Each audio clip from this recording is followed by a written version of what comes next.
Welcome everyone, welcome to the research chapter series. So this is going to be the sixth video of this series. So far we have covered how to choose a research topic, introduction chapter, literature review chapter, and then we have talked about the questionnaire part and then methodology. Now we are in the pilot study. So in this video we are going to focus on the pilot testing or the survey.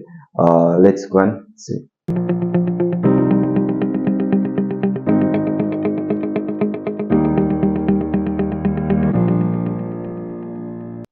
So what is pilot testing? So pilot testing is basically a test run. Okay, it's like a practice game. Before the final game, you are going to do a practice game. This is also something like that. So you have to do a test run with your questionnaire just to see if there are any issues in your questionnaire. Like if you have incorrect questionnaires in your questionnaire. So these systems, like these software systems and these SPSS, give you hints. Okay, there's something wrong with your question number. This under this attribute, there's a problem. So likewise, these softwares will give you like hints or messages with those results or the numbers, test numbers. Okay, your reliability is very low now. So for your pilot testing, you need to know your sample size. Our sample size was 100. So we are going to choose about 20% of the sample size for this pilot testing, meaning 20 people, right? So remember, when you take 20 people out of 100, you are not going to do the final project for the rest of the 80. You have to do that final project or the final questionnaire distribution for all 100. Yeah, so you don't reduce this pilot number from the original sample size. Keep that in your mind. Yeah, so we take 20 people and we are going to distribute this questionnaire and collect data. Once you collected this data and you save this in your SPSS software, I'm not going to talk about SPS specifically. I'm just going to give you like a understanding about this testing so that you know, okay, what is happening with this data and those tests that you will have to do. So of course you will have a separate tutor to guide through those SPSS software and those technical stuff. So in this video I'm going to focus on the purpose or the understanding about these questions and segments, right?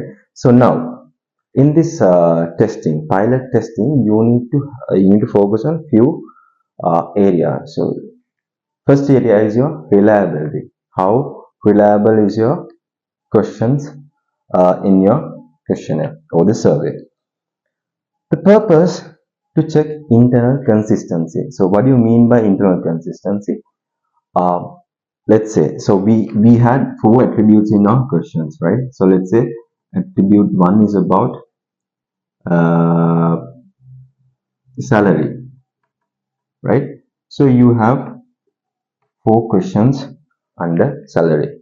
So let's say you have one question saying, I believe that I have a good salary in this organization. Second question is about maybe you get a lot of bonus during the year, right? Something like that, something related to salary.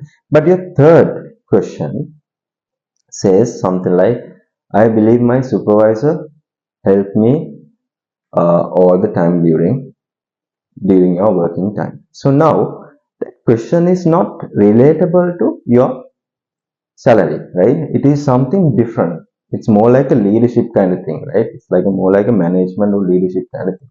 So because of that, now once you collect these data from these 20 people and you have to put this data into your SPSS software and test these runs. So in this reliability test, we are going to do Convac Alpha. As most of the students who are using SPSS, they will have to do under reliability Convac Alpha, right? So Convac Alpha will give you a number. Okay, let's say you have to get more than 7 out of 10 to pass this reliability test. Now suppose that you have that leadership question under this attribute. So this batch in this test will fail. You will get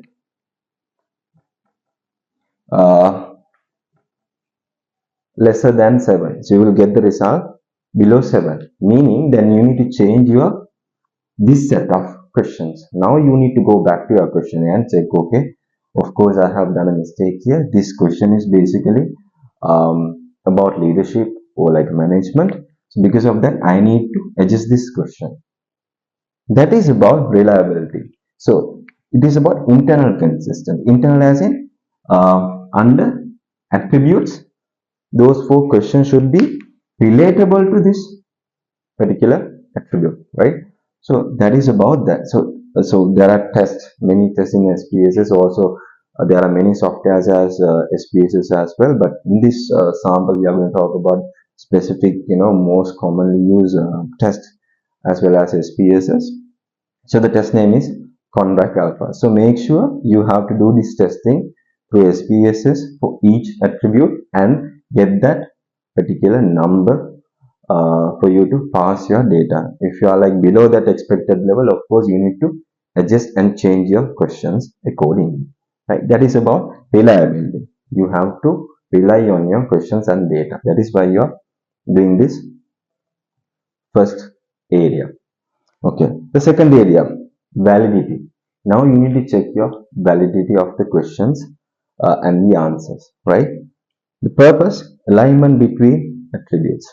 The test, you can do, there's a test called KMO and also Bartley. So you don't have to worry about these names and tests. Of course, you will have a supervisor or someone to guide you through this technical and SPS software side, right? So understand this area and why you're doing that particular test, right? So reliability, now you know that is about internal consistency. Questions under each attribute should be like relatable to that particular attribute. Here the validity, it's quite different but kind of same thing. Now here you are focusing on relationship between these four questions. Now in this validity, you are going to check the relationship between attributes. Attribute 1, attribute 2, attribute 3, attribute 4. So all these attributes are part of your independent variable. We have discussed about this. Now our independent variable was motivation. Now under motivation we had salary, leadership, and recognition, and work-life balance. So all these are like part of your independent variable motivation. Of course, anyone can say these are like part of motivational factors. Suppose now when you do the testing, if you have attributes like this, you get that pass, that expected number in these tests. Suppose that you have another attribute. Instead of recognition, you have revenue. Revenue. And this is not part of employee motivation, right? So again, now just like this previous incident, the attribute is not aligning with the attribute 1, 2, and 4.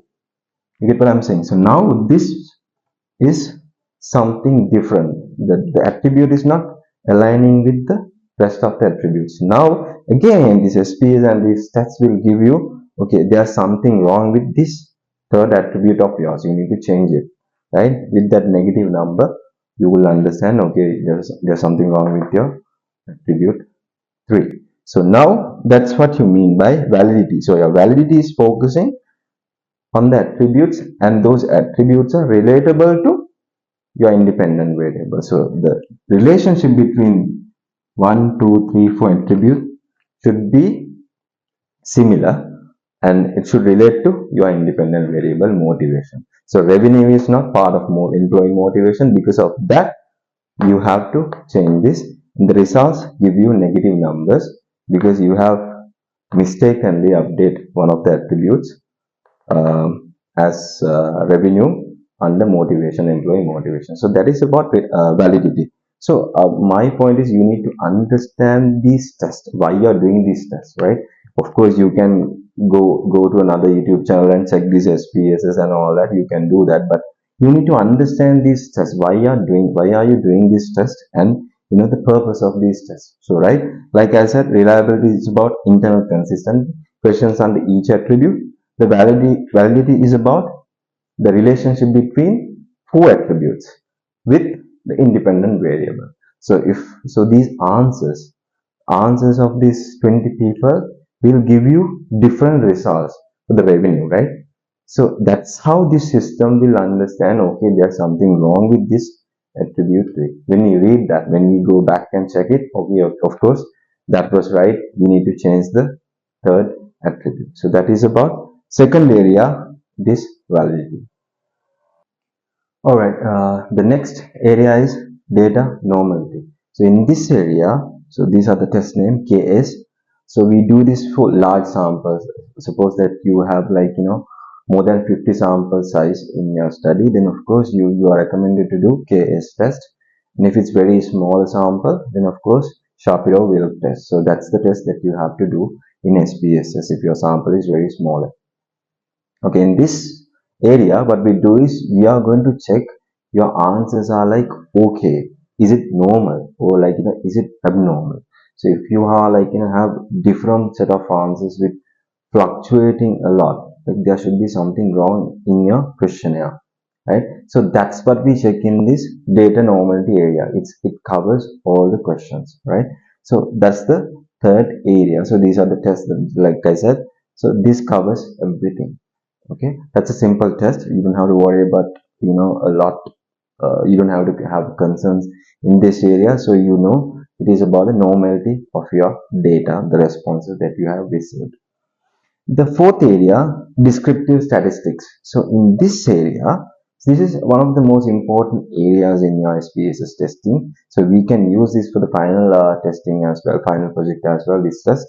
So in this testing, this is called descriptives. We are going to summarize and check the trend. So here in this data, we can check, okay, these areas, these questions have a very good positive responses in terms of from the result or the pilot people, right? So this will show you the trend out of these attributes. This has a higher impact, this has a lesser impact. Likewise, the trend will show in this data. This is not like yes or no testing. In this, you are going to check the trend. Because suppose that again your testing are very abnormal, of course you might have to change validity and reliability. You might have to do the testing again. But the purpose of this testing of descriptives is to understand trend, right? And to summarize all these results in a way that you can convince someone else. So that's the reason of using this descriptive test in your pilot study. Okay, so those are the basic four areas that you need to focus and do testing for a pilot study. Of course, like I said, some universities they use different softwares, some universities they use SPSS, but different set of tests. So you need, these are the common and most used testing and software that I have talked about. So I'm going to put the four areas in this table, as you can see. So you can see, okay, these are the areas, these are the things, and these are the purpose. Likewise, my advice is to you guys, you have to understand the concept. Okay, why we are doing this? Okay, what's the purpose behind this? Of course, you can put this data to this SPSS as PR supervisor or that technical supporting guy and get the result. Imagine your result is good. Of course, you don't have to worry about it. But you would know why did they come out in a nicer way? Why did they come out with a positive result? You don't know about it, right? So this video is about explaining those things. You need to understand this is the purpose of this reliability, validity, normality, and descriptive analysis. Okay, then okay, I did that test because of this reason, right? You can even talk to your supervisor saying, okay, I did this because of this. You can argue on your result. Imagine you are getting a bad result for the final project of yours. You can go through this and check, okay, I have done this test, I know about this. So you can ask questions and all that. You can even argue, right? So in the final project, we don't use the same set of uh, tests in SPSS. We will be using different, of course, descriptive you can use, of course, the normality also you can use, but not reliability and validity, because we have done the testing part. Now we are going to the final project, final testing part. So in that video, we are not going to do the same reliability and validity, because no point doing that, because now we have registered that And when you get those positive results, then you can go ahead and do the rest of the project. So understand the purpose, understand why you're doing it, understand the reason behind everything. So that's the purpose of this video. We will see you in the next video of the research series chapter.